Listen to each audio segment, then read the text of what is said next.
کندهار خبرې پر سو ایکسپرس خالي په نوم یې ښایسته است ای نو مینه رښتیا هم د کندهار یو نوې تصویر دی. کندهار عیبونه مې ګرده ورکړو.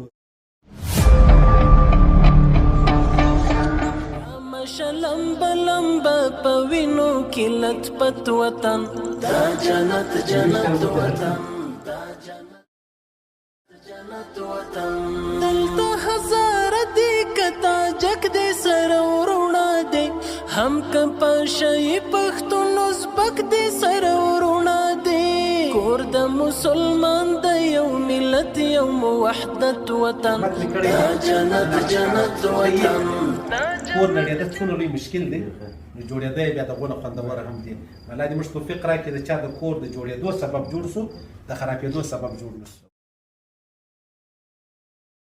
دا لوی خدمت وسوی نو مې جوړه شوه څومره ډېر کورونه په هغه دي. موږ په دې ته نه ګورو چې زما کور له څو ګټه راغله دې ته به ګورو چې دا زما د کوره څه و جهان ته څو ګټه رسېږي.